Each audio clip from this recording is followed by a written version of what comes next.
on the virtue of love. The verse is recognizable.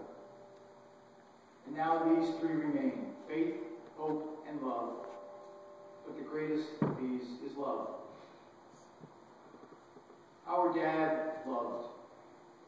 He loved our mother, his wife of 37 years. He loved his children, his stepchildren, his grandchildren, and his step-grandchildren. He loved his job.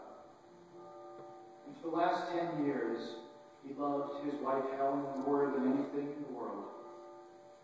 During his failing health, there was nothing that could bring him to life more than Helen. Despite her own health challenges recently, she loved and cared for him with all her heart. And even though his body was compromised, Dad returned that love to her in many small ways. With a smile, with a touch, or his familiar repetitive question, "Are you okay, Helen?"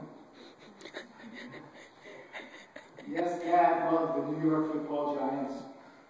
Just like me, my daughter Julie, and maybe some others here. So Dad, I know you may be a little bit busy and overwhelmed right now, but please put in a good word for us this weekend. Cowboys, division title. Dad loved the community of Manhasset. He spent hours and days and months running the PPC football program. He spent 10 years as the mayor of the village of Muncie Park.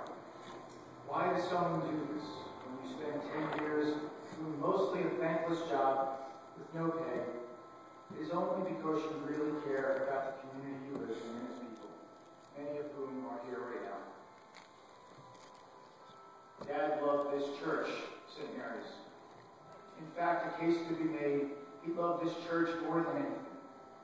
He served on the parish council and the school board, I think maybe even having a title or two of president at one point. But more than anything, he loved the often forgotten people who made it all happen here. The priests, the sisters, and the brothers. Too often, they are taken for granted by the church community. But Dad did not just say thanks after Mass on Sunday. He became friends with Monsignors Weiss, Skelly, Cam, and all the priests and sisters and brothers. I wish I could remember all their names. And he would always invite the priests and sisters and brothers to his house for dinners and parties. Maybe this was because he was in seminary for a short time. I don't think we ever heard the circumstances on why he had to leave the seminary. But on behalf of me, my siblings, and all of our children, we would like to thank the person that kicked him out. Dad also loved his elders. All of his parents, aunts, and uncles, and in-laws came to live with him when they were older.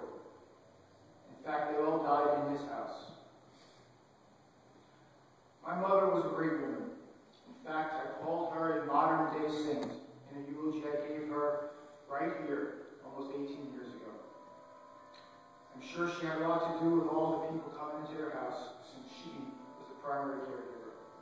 But it only happened because Dad allowed it to happen. And as all of us, me, my siblings, can appreciate now more than ever, from Dad's situation of the last few months, this was a big deal. So in closing, Dad, I know you may be quite busy right now taking care of all of St. Peter's paperwork at the pearly gates. But when you're done, can I ask you a favor? Please give Mom a big hug for us. As St. Paul said, but the greatest of these is love. Dad, we love you and we miss you. And on behalf of all of your family and friends who are here, we thank you for all you have done for us.